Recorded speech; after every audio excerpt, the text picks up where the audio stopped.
السلام علیکم دوستو، آپ میں سے اکثر لوگ جب گوشت لینے کسائی کی دکان تک جاتے ہیں تو اس سے بالخصوص ران یعنی پچھلی ٹانگوں کا گوشت طلب کرتے ہیں، کیونکہ جانور کے اس حصے کا گوشت عموماً چربی سے پاک اور لذیذ تصور کیا جاتا ہے۔ لیکن دوستو، شاید آپ کو یہ معلوم نہیں کہ یہودی اپنے ذبح کیے ہوئے جانور کی دونوں رانیں پھینک دیتے ہیں۔ وہ اسے کھانا تو دور، اسے ہاتھ لگانے تک سے گریز کرتے ہیں۔ ایسا کیوں ہے دوستو؟ آخر کیا منطق چھپی ہے ایک حلال کیے ہوئے جانور کی بہترین حصے کو تلف کر دینے کے پیچھے؟ تو آئیے آپ کو بتاتے ہیں یہودیوں میں چلی آ رہی ہزاروں سال پرانی اس رسم کی حقیقت۔ یہودیوں کے مطابق ایک حلال جاندار کی ران کے گوشت کو گدھ ہناشی کہا جاتا ہے۔ گدھ ہناشی کا مطلب ہے کھوئی ہوئی نس یا رگ۔ یہودیوں کے قانون ہلاخہ کے مطابق یہ ایک کھوئی ہوئی شیطانی رگ ہے جو ران کے گوشت کے کسی حصے میں پائی جاتی ہے۔ اس لیے دنیا بھر کے یہودی اپنے ذبح کیے ہوئے جانور کی ران کا گوشت کھانا سخت حرام قرار دیتے ہیں اور اسے خنزیر کا گوشت کھانے سے بھی برا عمل خیال کرتے ہیں۔ یہودی اپنے اس عمل کی وجہ توریت کے باب جینیسس میں درج ایک واقعے کو قرار دیتے ہیں۔ بائبل جینیسس باب 32 میں درج اس واقعے میں بیان کیا جاتا ہے کہ ایک مرتبہ حضرت یعقوب علیہ السلام کی لڑائی ایک فرشتے سے ہو گئی، نعوذ باللہ۔ یہودیوں کے مشہور مفسر راشی کے مطابق یہ وہ فرشتہ تھا جو حضرت یعقوب علیہ السلام کے بھائی عیسو کی حفاظت پر مامور تھا۔ یہ ساری رات حضرت یعقوب علیہ السلام سے لڑتا رہا لیکن ان پر قابو نہ پا سکا۔ جب صبح کے وقت یہ جانے لگا تو اس نے جاتے ہوئے دھوکے سے اپنی لات حضرت یعقوب علیہ السلام کی ران پر دے ماری، نعوذ باللہ، جس کی وجہ سے حضرت یعقوب علیہ السلام کی ران کی ایک نس کہیں گم ہو گئی اور وہ ایک ٹانگ سے معذور ہو گئی۔ یہودیوں کے مطابق بعد ازاں یہ گمشدہ شیطانی رگ یعنی گدھ ہناشی دنیا کے ہر جاندار میں سرایت کر گئی اور اسی لیے وہ اپنے حلال جانوروں کی ران کا گوشت کھانا بھی معیوب سمجھتے ہیں۔ دوستو، میں جانتا ہوں کہ یہ کہانی آپ کو انتہائی بچکانہ اور گستاخانہ معلوم ہو رہی ہوگی، لیکن میں نے صرف وہی بیان کیا جو بائبل میں درج ہے اور یہودیوں کے یہاں عام ہے۔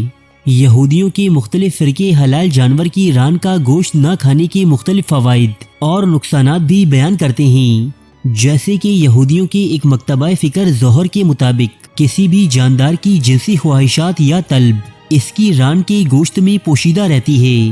اس گوشت کو کھانے والے کے اندر جنسی خواہشات، حرص و ہوس اور دیگر شرانگیز جذبات جنم لینے لگتے ہیں اور وہ انسان اپنی عظیم مقاصد کو بھلا کر شیطانی فکر اور خواہشات کے نرغے میں پھنس کر رہ جاتا ہے۔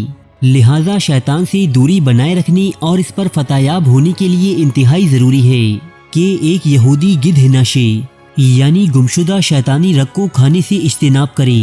اس کے علاوہ یہودیوں کے ایک مشہور ربی ابراہم اسحاق کوک گدھ ہناشی کے نقصانات بیان کرتے ہوئے لکھتے ہیں کہ جب ہم کسی جاندار کو اپنی جسمانی ضروریات پورا کرنے کی خاطر ذبح کرتے ہیں تو ہم میں اور دنیا کے دیگر حیوانات میں کوئی فرق نہیں رہ جاتا۔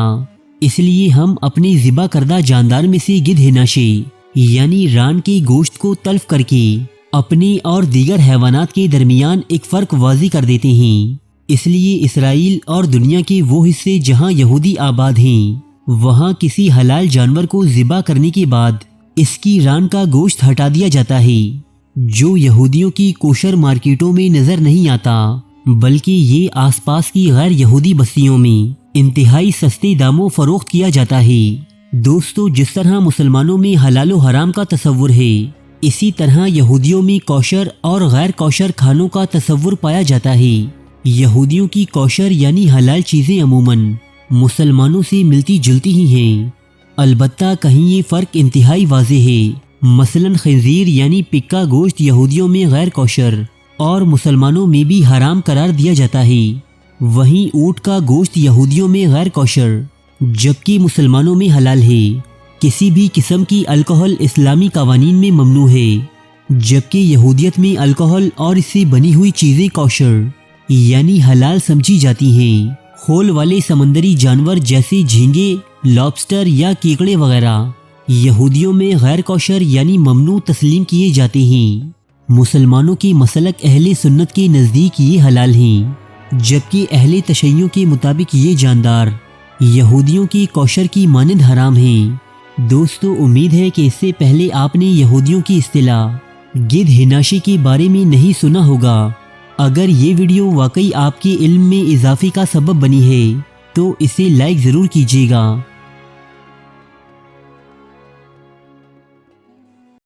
ارے فرینڈز، ایک منٹ، آپ ایسے ہی جا رہے ہیں؟